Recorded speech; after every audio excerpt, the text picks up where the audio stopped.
I'm looking at the cover of Forbes right now. Alex is smiling that smile, the one that looks like he just invented electricity or fire or maybe God himself. The headline reads, "The Sole Architect, How One Man Built a Billion-Dollar Empire from Nothing." It's a great photo. The lighting is perfect. It hides the fact that he hasn't written a line of code since 2017. It hides the fact that his vision was usually just a manic scribble on a napkin that I had to turn into a patentable reality. But mostly, it hides me. I'm Mira. To the new hires, I'm the quiet woman in legal who sends emails about compliance training. To the board, I'm a line item.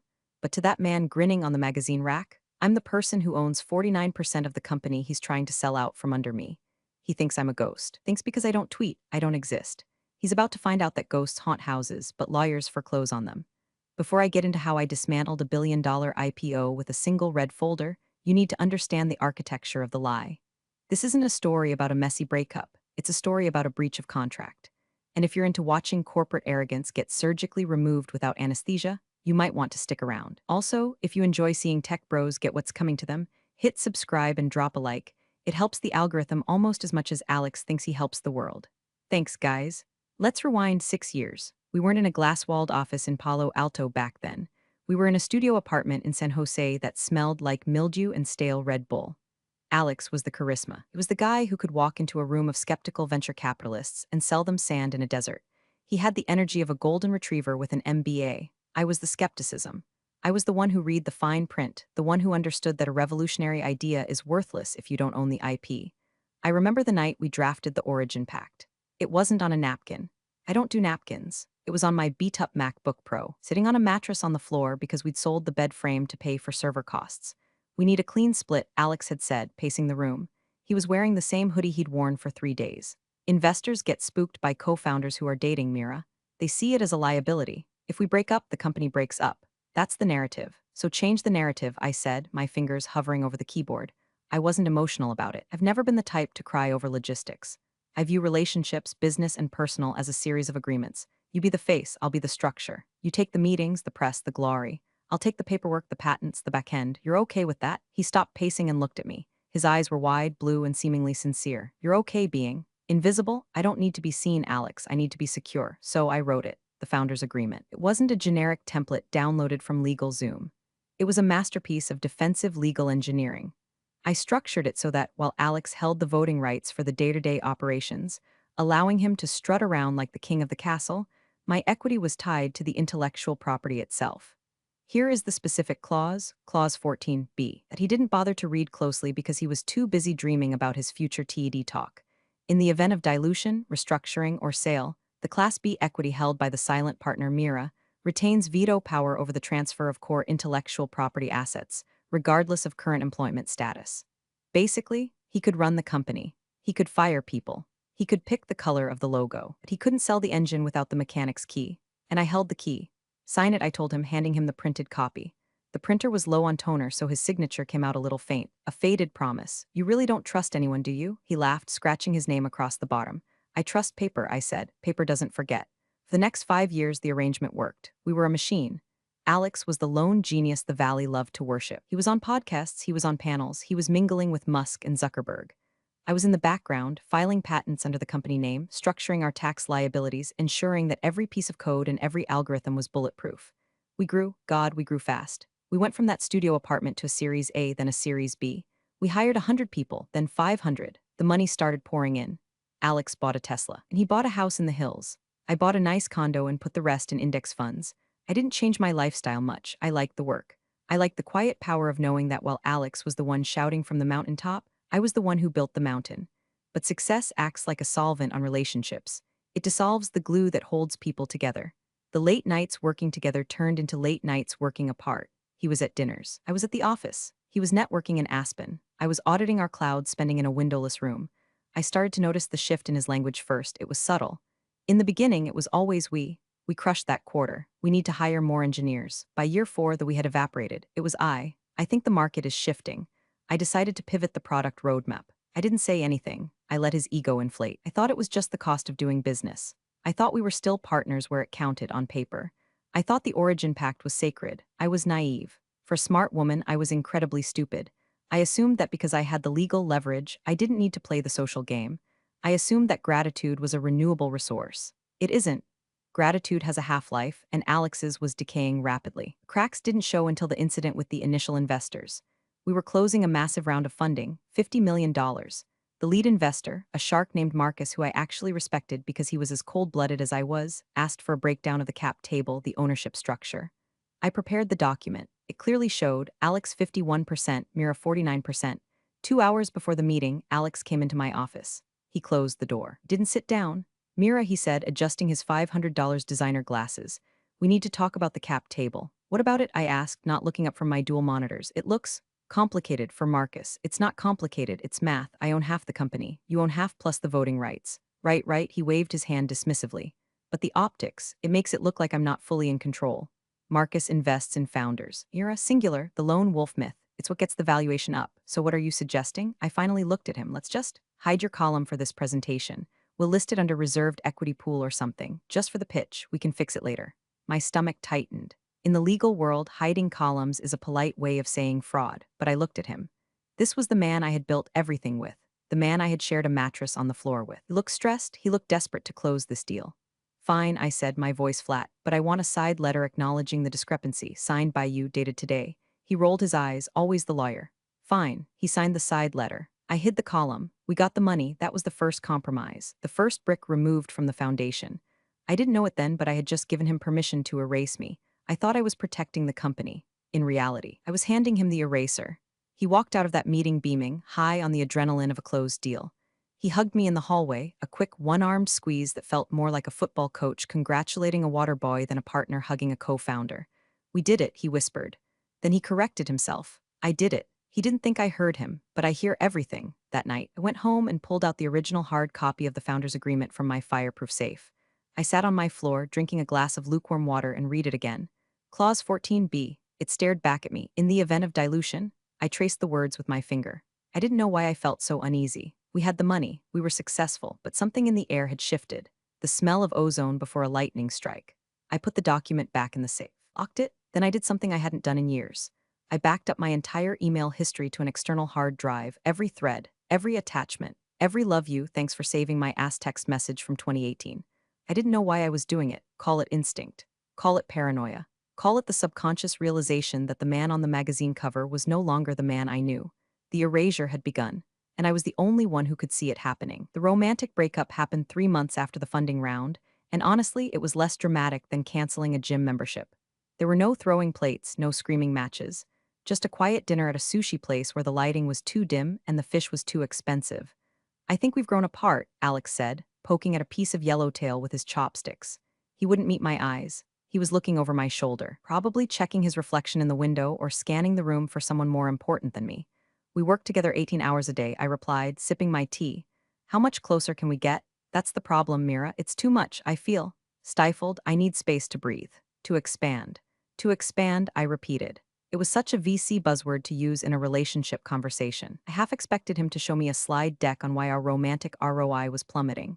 Yeah, space. I think we should end the personal side of things. Just focus on the mission, I agreed. Truthfully, I was tired too. Tired of being the grounding wire for his unlimited voltage. Tired of managing his moods, his anxieties, his sudden shifts in direction. A clean break personally seemed logical. We were professionals. We could handle it. But Alex didn't want a clean break. He wanted a clean slate. The week after he moved his stuff out of my condo, the blur began. It started with the calendar invites. The Monday morning all-hands meeting, the one I had run for 4 years, suddenly disappeared from my Outlook. I walked over to his office. His assistant, a 22-year-old named Chloe who looked at Alex like he was a K-pop idol, tried to stop me. He's in a strategy session, Mira. He said no interruptions. I'm a co-founder, Chloe. I don't interrupt. I convene. I opened the glass door. Alex was sitting at the head of the table, surrounded by the new VPs we had just hired, VP of Marketing, VP of Product, VP of Vibes, I'm not kidding. They all fell silent when I walked in. On the whiteboard, there was an organizational chart. My name wasn't on it. Mira. Alex stood up, his smile tight, plastered on like a sticker. Just brainstorming, high-level stuff. Didn't want to bore you with the blue sky thinking. I know you hate the fluff. I don't hate fluff, Alex. I hate being excluded from decisions that affect my equity. You're not excluded, he laughed, a nervous, jagged sound. You're just insulated. Look, we just broke up. It's awkward for the team. I thought you'd want some time, some distance. To heal, to heal. He was weaponizing our breakup to push me out of the boardroom. He was framing my exclusion as an act of mercy. It was brilliant in a sociopathic kind of way.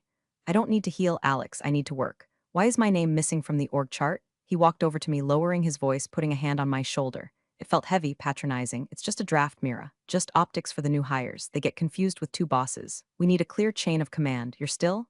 You're the legal eagle, the brain. Nothing changes on paper. Nothing changes on paper, I echoed. Exactly. Go take a personal day. Get a massage. You look tired. I didn't take a massage. I went back to my desk and logged into the admin console. That's when I saw it. My permissions had been altered. I used to have super admin status on everything: Jira, Slack, the codebase repositories. Now, I was read only on half the channels.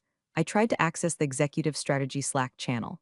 Access denied. I tried to pull the latest financial projections from the shared drive. Request permission from owner. The owner was Alex. I sat there, the glow of the monitor washing over my face, feeling a coldness spread through my chest. This wasn't an oversight, this was a siege. He was systematically cutting the lines of communication, bricking me up inside my own castle. I could have stormed back into his office. I could have made a scene. I could have screamed until the glass walls shook. That's what he wanted. He wanted me to be the crazy ex-girlfriend. He wanted to paint me as unstable, emotional, unfit to lead. If I screamed, I validated his narrative, so I did the opposite. I went silent. I accepted the read-only status. I stopped showing up to the meetings I wasn't invited to. I stopped correcting his lies in the group chats. To the outside observer, it looked like I was checking out, like I was a scorned woman retreating to lick her wounds. But in reality, I was digging in. I started a new document on my personal laptop. Title: Breach Log. Date: October 14th. Event: removed from executive Slack. Evidence: screenshot attached. Date: October 20th. Event: denied access to Q3 financials. Evidence: email chain with CFO. Date: November 2nd. Event: Alex credits himself as sole inventor of the core algorithm in TechCrunch interview.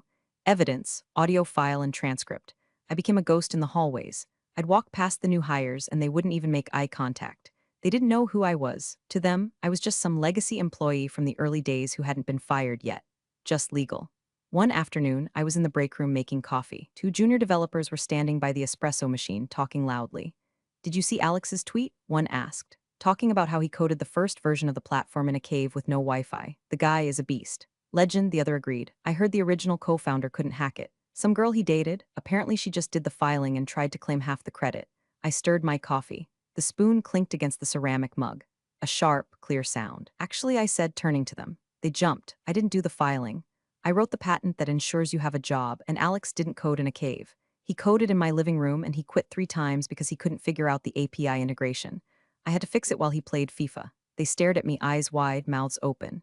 Enjoy the coffee, I said, and walked out. I was shaking, not from fear, but from rage. It wasn't just the money anymore. It was the history. He was rewriting the past, pixel by pixel, until I was nothing but a smudge on the lens. I went back to my office and closed the door. I pulled up the founder's agreement again.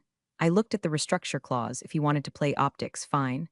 I'd play law. I realized then that I couldn't just wait for him to slip up. I had to let him think he had won. I had to let him feel so safe, so untouchable, that he would make the one mistake that is fatal to all narcissists: arrogance. He thought he was burying me, but he forgot that I'm a seed, and seeds grow best in the dirt. December came with a chill that the California sun couldn't touch. The office was buzzing with holiday energy, but for me, it felt like walking through a wake. The restructure memo hit my inbox at 4:55 p.m. on a Friday. Coward's timing. Subject: organizational alignment and future equity, incentives from Alex, CEO. 2. Mira, per our discussions regarding your desire for a reduced role to focus on personal well-being, we are transitioning your title from co-founder and chief legal officer to founding advisor. This aligns better with your current bandwidth. Your 49% equity stake will be recategorized as non-voting advisory shares to streamline our cap table for upcoming growth rounds. Please sign the attached acknowledgement. I stared at the screen. Per our discussions regarding your desire, we had never discussed this. He was hallucinating a reality and asking me to sign off on it. And recategorizing my shares? That wasn't a thing. You can't just change the DNA of stock because it's inconvenient. Didn't sign it. Instead, I printed it out and added it to the breach log. Then came the bonus meeting. Every year since the garage days, we took a $100,000 performance bonus if we hit our targets. We had crushed our targets this year. Revenue was up 300%. Alex called me into his office. He wasn't alone. The new CFO, a guy named Brad who wore fleece vests and used the word synergy unironically, was there too. Mira. Alex smiled, but it didn't reach his eyes. Great year, really. We appreciate everything you've done to maintain the filing cabinets. Brad chuckled. I didn't. We're making a strategic decision to reinvest all executive bonuses back into the company this year, Alex said, leaning back in his air-own chair. Runway is king, right? We want to show the board we're lean. So no cash bonuses for C-suite. I assume this applies to you too, Alex, I asked. Of course. He said smoothly, I'm taking zero. We're in this together. 2 weeks later, I would find the expense report where he reimbursed himself $120,000 for travel and representation, including a week in the Maldives, but I didn't know that yet. However, Alex continued, we want to celebrate the team. So instead of the cash, we're throwing a massive end-of-year bash, a real culture builder. The massive bash happened 3 days later. It was in the break room. He had ordered 20 Domino's pizzas, pepperoni and cheese. The boxes were stacked on the ping-pong table, grease staining the cardboard. There were coolers of Bud Light and lukewarm La Croix. Listen up, everyone, Alex shouted, standing on a chair, holding a slice of pizza in one hand and a beer in the other. The entire company, 200 people, gathered around. They looked tired. They had been working 80-hour weeks for the promise of equity that was slowly being diluted. This year was a rocket ship, Alex yelled, and it's all thanks to me. He paused for effect. A few people laughed nervously. I'm kidding, I'm kidding. It's thanks to you guys, the rock stars, the ninjas. He went on for 10 minutes praising the sales team, the dev team, the marketing team. He didn't mention legal. He didn't mention me. Then came the punchline. And hey, I know some of you were hoping for bonuses, Alex said, his voice dropping to a conspiratorial whisper. Let me tell you a secret. Cash is trash. Equity is freedom. Founders know that. That's why Mira and I gave up our bonuses this year to buy you. Pizza, he gestured to the greasy stacks. Because next year we save even more. Founders eat free, baby. The room erupted in applause. They cheered him. They cheered the man who had stolen their bonuses and bought them $5 pizzas. I stood in the back, leaning against the wall. I was wearing a black dress, holding a paper cup of warm, sparkling water. I watched him bask in the adoration. He looked over the crowd and locked eyes with me. He winked, a smug, triumphant wink. See, it said, I own them. I own the narrative. You are nothing. That wink was a mistake. Something inside me snapped, not with a bang, but with a click like a lock engaging. I looked at the pizza. I looked at the cheering sycophants. I looked at Alex, the false god of the open plan office. You want to play Founders Eat Free? I thought, okay, let's see who starves first. I put my cup down in the trash. I didn't say goodbye to anyone. I walked out of the break room, down the hall, and into the server room. I wasn't an engineer, but I had the keys. I needed to check one thing. I logged into the master repo using a backdoor admin account I had set up 3 years ago for emergency redundancy. Alex had removed my main account, but he had forgotten about the emergency protocol. He was sloppy. He always focused on the UI, never the backend. I was still in. I navigated to the legal folders hidden deep within the drive structure, the ones only the founders were supposed to see. I found the folder labeled IPO prep. I opened it. There were drafts of the S1 filing. I scanned them quickly. Founder, Alex last name. Ownership, 100%. He had done it. He had actually put it in writing. He was preparing to file for an IPO claiming 100% ownership. He was going to sell the company to the public, and he was going to leave me with nothing but advisory shares and pizza. I felt a cold smile spread across my face. It wasn't a happy smile. It was the smile of a butcher sharpening a knife. If he had kept me at 49%, he could have been a billionaire. He could have had it all. But he had to have the credit. He had to be the sole architect. He had just committed securities fraud, and he had done it on a server I had access to. I pulled a USB drive from my pocket. I copied the folder. Then I walked out of the building. The cool California night air hit my face. I took a deep breath. It smelled like exhaust and jasmine. I took out my phone and dialed a number I hadn't called in 2 years. Hello? A voice answered. It was gritty, tired. Simon, I said, it's Mira. I need a contract lawyer, not a nice one. I need a wartime consigliere. Mira, I haven't heard from you since the Series A. Is everything okay? No, Simon. Everything is perfect. I'm about to burn a unicorn. Simon introduced me to a man named Elias. Elias didn't have a glass office. He worked out of a brownstone in San Francisco that smelled like old leather and pipe tobacco. He was 70 years old, wore suspenders, and had eyes that looked like they had seen every variety of human greed and found it boring. So, Elias said, adjusting his spectacles as he looked over the stack of documents I had brought. He wants to take it public. And he says he owns it all. That's the summary, I said, and you have this? He tapped a finger on the yellowed, coffee-stained original founder's agreement. The Origin Pact. Cute name. It was a joke, until it wasn't. Elias hummed. Spent the next 3 hours reading. He didn't speak, he just turned pages. The only sound in the room was the ticking of a grandfather clock and the rustle of paper. I sat there, hands folded, watching him. This was the surgery. He was diagnosing the patient to see if there was anything worth saving or if we were just going to harvest the organs. Finally, he stopped at page 42. Here, he said, his voice raspy. Clause 14b is good. The IP veto. But have you looked at Clause 19? The cure period? I wrote it, I said. If one party breaches the agreement, they have 30 days to cure the breach after notification.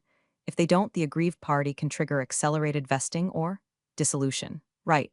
But look at the amendment you filed in year 2. The one regarding the patent assignments. I frowned. I remembered that amendment. He had done it to satisfy a paranoid IP lawyer from a potential acquirer who eventually walked away. What about it?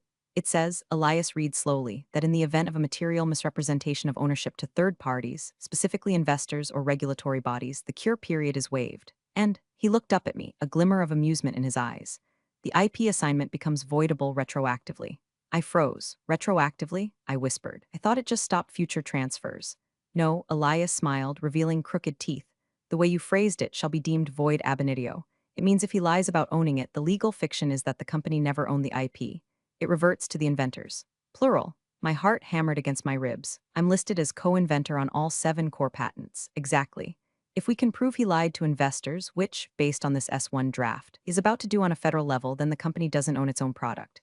You do, and he does, as individuals, jointly, which means he can't sell the company, because the company is an empty shell. It's a car without an engine. I sat back, the realization washing over me like ice water. It was the nuclear option. If we triggered this, the IPO wouldn't just fail, the company would implode.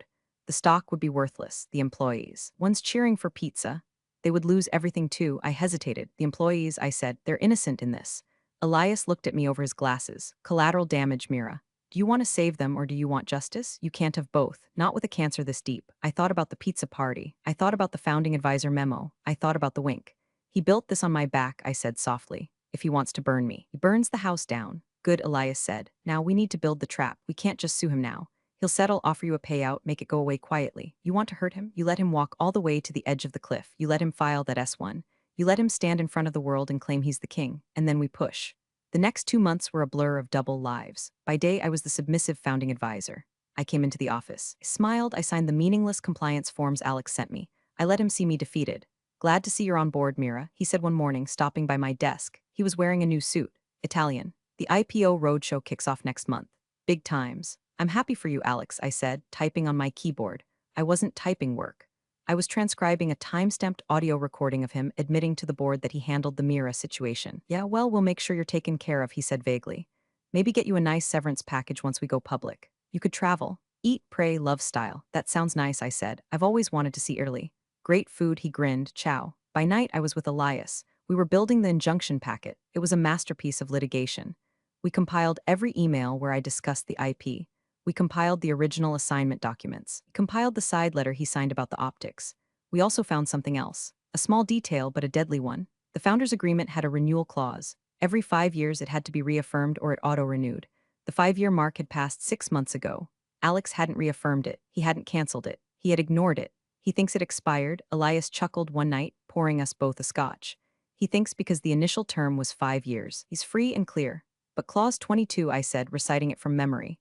Unless explicitly terminated in writing by both parties, this agreement shall automatically renew for successive 5-year terms. He didn't read to the end, Elias said. Hubris is a hell of a drug. We had him. We had him on contract law. We had him on IP law. We had him on securities fraud. But we needed the timing to be perfect. The S1 filing is scheduled for Tuesday. I told Elias. He's doing the ringing of the bell ceremony. Well, the metaphorical one. The roadshow kickoff event is at the Ritz-Carlton. All the institutional investors will be there. Is he speaking? Yes, he's doing the keynote, the sole visionary. Elias nodded. That's the moment, when he publicly claims ownership. That's the trigger event for the misrepresentation clause. So we interrupt the wedding, I said. No, Elias smiled. You object when the priest asks if anyone knows a reason why these two should not be wed. And we bring receipts. I went home that night and stared at the ceiling. I felt a strange calm. The panic was gone. The hurt was gone. There was only the cold, mechanical ticking of the clock. The trap was set. The bait was laid, and the rat was hungry. The IPO hype machine is a loud, vulgar beast. It eats truth and defecates money. In the weeks leading up to the filing, the office transformed into a cult of personality. Giant posters of Alex's face appeared in the lobby. Quotes from his visionary blog posts were stenciled onto the glass walls of the conference rooms. Innovation is the refusal to accept the status quo. Alex, I wanted to vomit. Innovation? His biggest innovation was figuring out how to expense a private jet as research. The company website was scrubbed. My bio page, which had already been buried 3 clicks deep, was deleted entirely. Our story page was rewritten. It now described a heroic journey of a solitary genius toiling in a garage, my garage, to change the world. Alex, I noticed the website update, I said during a passing moment in the break room.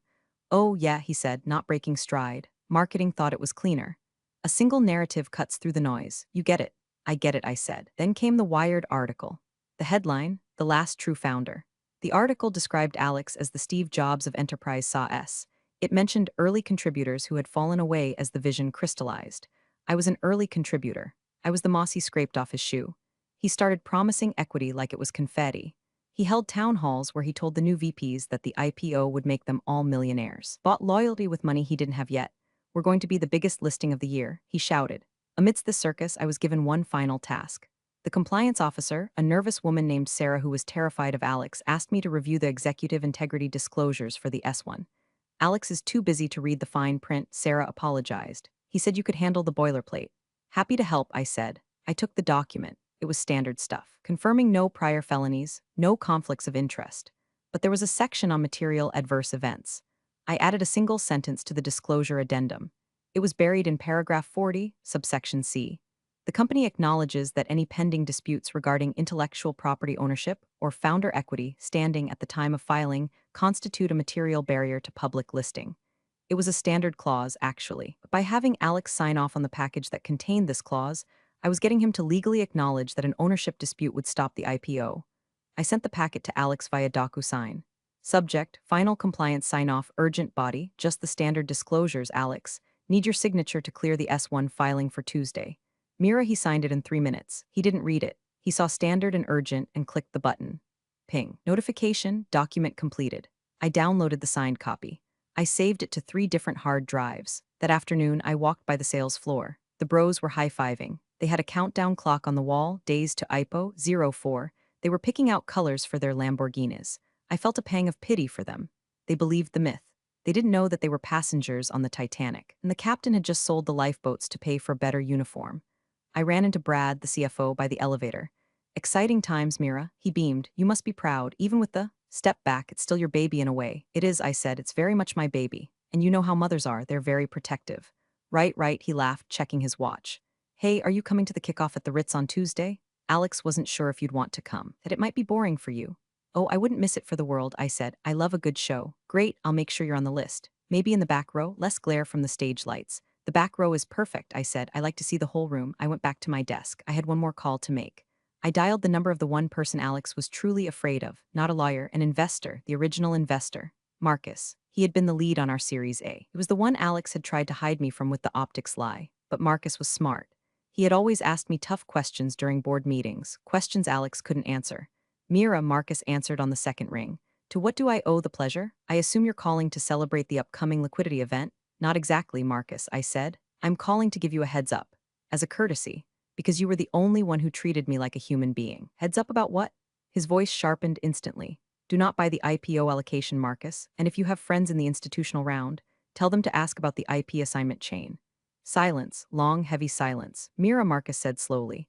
Are you telling me there's a defect in the asset? I'm telling you there's no asset. Alex is selling a ghost. If this is true, that's fraud. I know, I said. See you on Tuesday. I hung up. The machine was humming. The gears were turning. The countdown clock on the wall ticked down.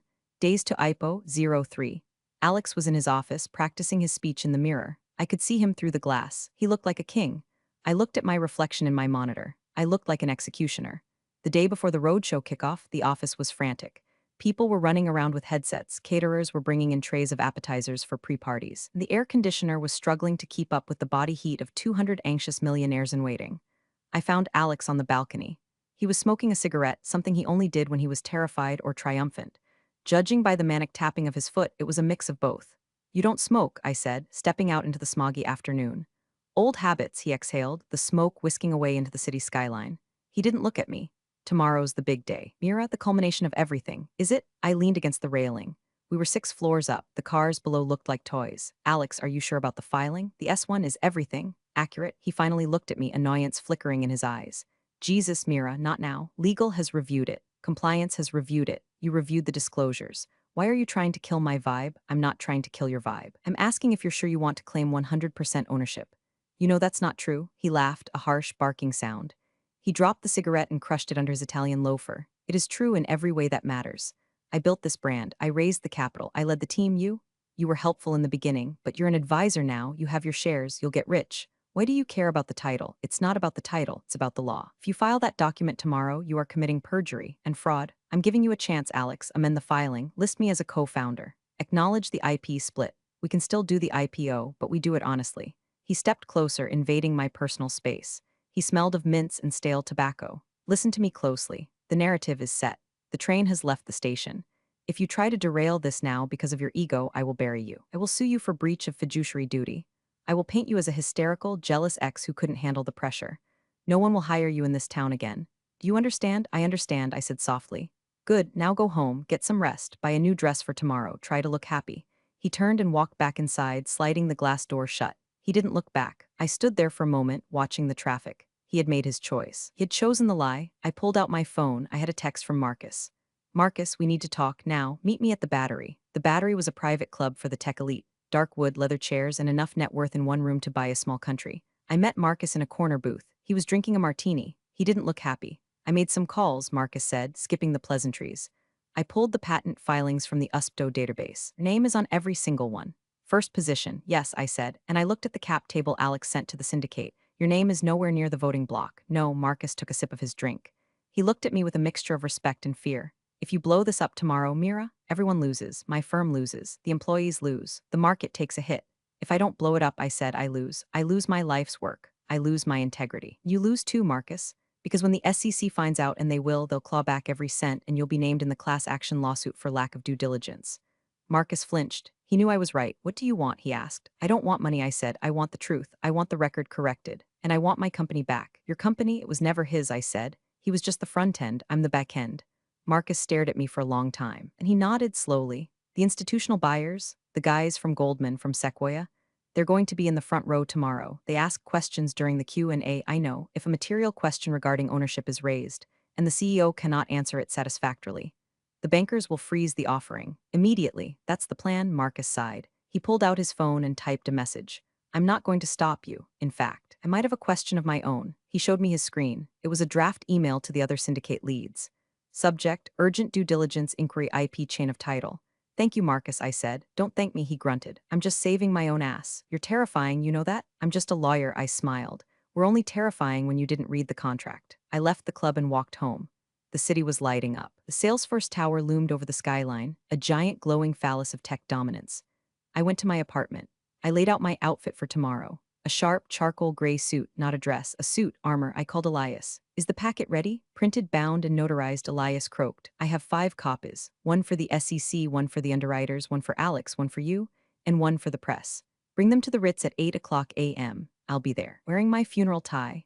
It's not a funeral, Elias, I said, looking at the city lights. It's an exorcism. I didn't sleep that night. I sat in my living room watching the sun rise over the bay. The sky turned from black to bruised purple to blood orange. It was IPO day. The day Alex became a king, or the day the castle fell. The Ritz-Carlton ballroom smelled of roasted coffee beans and fear. It was 8:30 a.m. The room was packed with the suits. Investment bankers in bespoke navy wool, VCs in Patagonia vests, and industry analysts tapping furiously on iPads. At the front of the room, a massive screen displayed the company logo, a stylized A for Alex, presumably, though he claimed it stood for Apex. The word Vision was projected in bold sans serif font. I stood near the back by the coffee station. I was wearing my charcoal suit. My hair was pulled back in a tight, severe bun. I looked like I was there to audit the catering, not destroy the host. Elias was next to me. He looked out of place, like a 19th century undertaker who had wandered into a TED talk. He had a battered leather briefcase at his feet. The vultures are circling, Elias murmured, watching a group of Goldman Sachs bankers huddle in the corner. They were whispering, looking at their phones. Marcus sent the email, I said. Good, look at them. They're nervous. Bankers hate surprises. I scanned the room for Alex. He was near the stage, surrounded by his sycophants, Brad the CFO, Chloe the assistant, and a team of PR handlers. He looked manic. His eyes were bright, his gestures too large. He was laughing, but the sound was brittle. He spotted me. For a second, his mask slipped. He looked annoyed, maybe even a little scared. He gave me a curt nod, then turned his back to high-five a tech blogger. I checked my phone.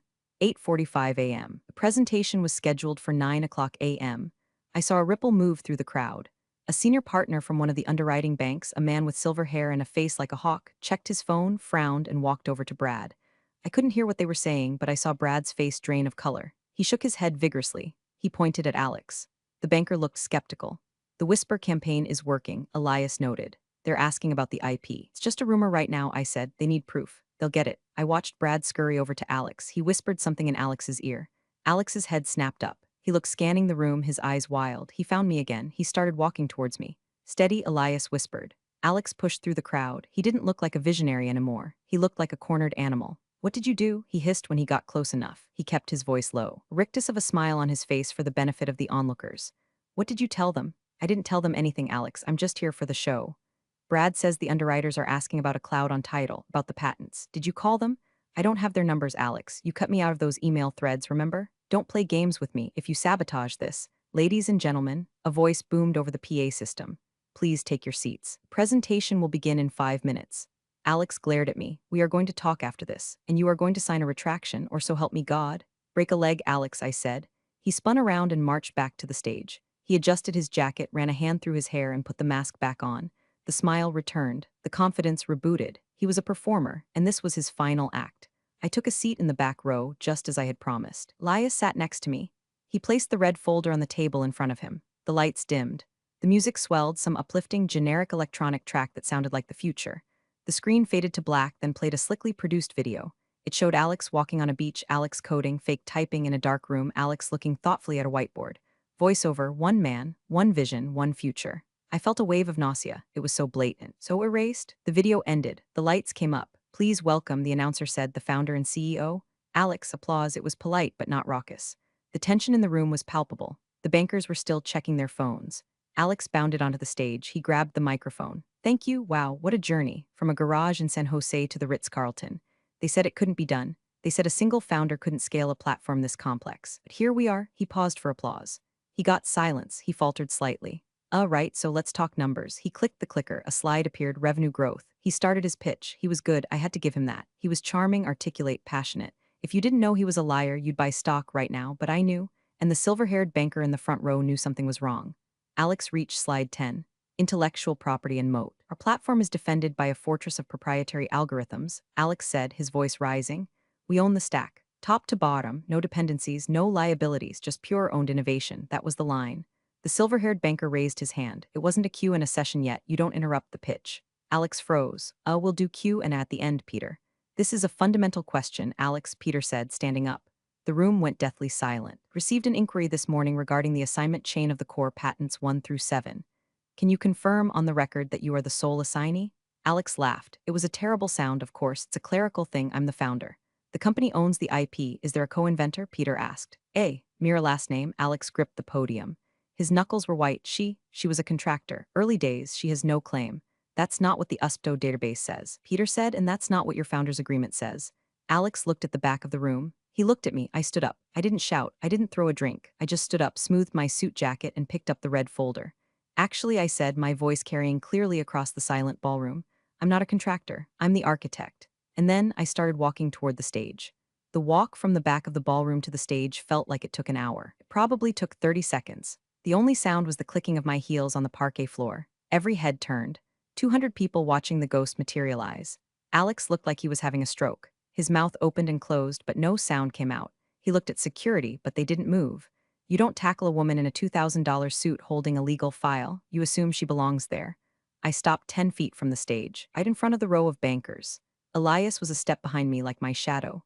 Mira, Alex croaked into the microphone. Feedback whined, sit down, we can discuss this later. We're discussing it now, Alex, I said. I didn't need a microphone because you're about to ask these people for $200 million based on a lie. I turned to Peter, the silver-haired banker. I handed him the red folder.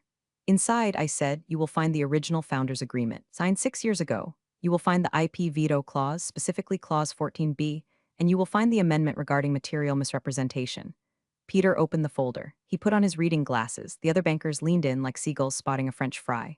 What is this? Alex shouted, trying to regain control. This is blackmail. She's a disgruntled ex-girlfriend. She's trying to sabotage the company. Clause 14B. Peter read aloud, his voice dry and devoid of emotion.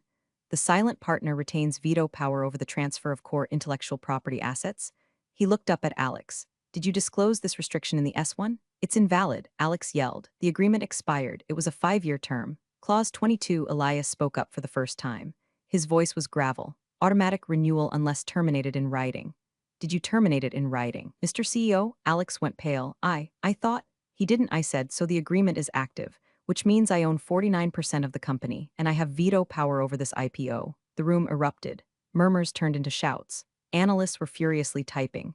This was a disaster. This was the fire festival of finance. But it gets better, I said, raising my voice slightly to cut through the noise. Because Alex just stood on this stage and claimed sole ownership to a room of investors, he triggered the misrepresentation amendment. Peter flipped to the back of the folder. He read the clause, his eyes widened. The IP reverts, Peter whispered. Void ab initio. He looked at the other bankers. He closed the folder. We're out, Peter said. What? Alex dropped the microphone. It hit the floor with a deafening thud. Goldman is withdrawing from the syndicate, Peter said, standing up. Cannot underwrite an offering where the underlying assets are in dispute. This IPO is dead. You can't do that, Alex screamed. He jumped off the stage. He looked manic, sweaty, terrifying. I built this. I am the brand. You're a liability, Peter said coldly. Alex turned to me. He looked like he wanted to hit me. He looked like he wanted to cry. Why? He whispered. Why would you burn it all down? You lose too, Mira. Your stock is worthless now. You just cost yourself $50 million. The room fell silent again, waiting for my answer. I didn't do it for the money, Alex, I said. I looked him dead in the eye. I did it because you forgot the first rule of engineering. What? He spat. You never build on a cracked foundation. I turned to Elias. Serve him. Elias reached into his battered briefcase and pulled out a thick envelope. He handed it to Alex. You are hereby served with a cease and desist regarding the use of Mira's patented technology, Elias said, and a lawsuit for breach of contract, fraud, and breach of fiduciary duty. Alex held the envelope like it was radioactive. The investors were already leaving. The suits were checking the exits, calling their offices, trying to distance themselves from the blast radius. The screen behind Alex still flashed, vision. It looked like a joke now. I looked at Brad. The CFO, he was slumped in his chair, head in his hands. I looked at the sales bros in the back. They weren't high-fiving anymore. They looked terrified. I'm sorry, I said to the room, though I was mostly speaking to the employees. But he stole the company. I'm just taking it back. I turned and walked out. I didn't look back at Alex. I didn't need to see him crumble. I heard it. I heard the shouting, the accusations, sound of a billion-dollar valuation evaporating into thin air. I walked out of the ballroom, through the lobby, and out onto the street. The sun was shining. It was a beautiful day in San Francisco. My phone buzzed. It was a notification from the Wall Street Journal. Breaking, tech unicorn IPO halted amidst founder fraud allegations. I smiled. I hailed a cab. Where to? The driver asked. The nearest pizza place, I said. I'm starving. The fallout was radioactive. The company didn't survive the week. Once the IPO was pulled and the fraud allegations hit the press, the VCs triggered their liquidation preferences. They stripped the carcass of whatever cash was left to recoup their investments. Alex was fired by the board 3 days later. They tried to save face, blaming it all on a rogue CEO. But the damage was done. The brand was toxic. The SEC investigation took 6 months. Alex settled. He was banned from serving as an officer of a public company for 10 years and had to pay a massive fine. He lost the house in the hills. He lost the Tesla. Last I heard, he was trying to launch a crypto scam in Dubai. He's shilling alpha male mindset courses on TikTok now. As for me, I didn't get the $50 million. The stock is worth zero. The paper wealth evaporated. But I got the IP. Because the misrepresentation clause triggered the reversion. I legally own the core code, all of it. The engine that ran the billion-dollar machine is sitting on a hard drive in my safe. I could sell it. Google has called. Microsoft has called. They offered me enough money to buy an island. I haven't sold it yet. I started a new company. It's small. Just me and 3 engineers, the 2 guys from the coffee machine who Alex mocked, and Sarah from compliance, who is actually a brilliant ops manager. We work out of a small office in Oakland. No glass walls. No Vibes VP, no magazine covers. We're rebuilding the platform, but we're doing it right this time. We're calling it Architect, and the founder's agreement, it's 1 page. It says, we tell the truth, we share the credit, and nobody eats pizza instead of a bonus. Sometimes, late at night, I check Alex's Instagram. He looks tired.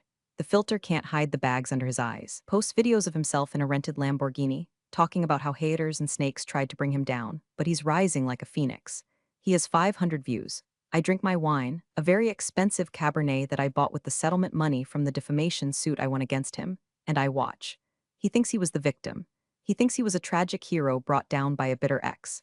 He'll never understand that he wasn't brought down by emotion. He was brought down by syntax. He was brought down by a comma he didn't read and a clause he didn't respect. A lot of people ask me if it was worth it, destroying a unicorn, losing the fortune, burning the village to kill the monster. I think about the founding advisor memo. I think about the pizza party. I think about the wink. I look around my small, quiet office. I own the lights, I own the chairs, I own the code. And most importantly, I own my name. Yeah, it was worth it. So, to all the soul architects out there, standing on stages, taking credit for work you didn't do, erasing the people who built your pedestal, a word of advice, check your paperwork. Because the ghost in the machine might just be holding the kill switch. And she's not smiling. Real power doesn't announce itself, it just acts. Mira's quiet precision, proving her legal ownership, showed us that true strength is in documentation, not declarations. You simply cannot sell what isn't yours. Appreciate you all for sticking through this one. See you in the next story.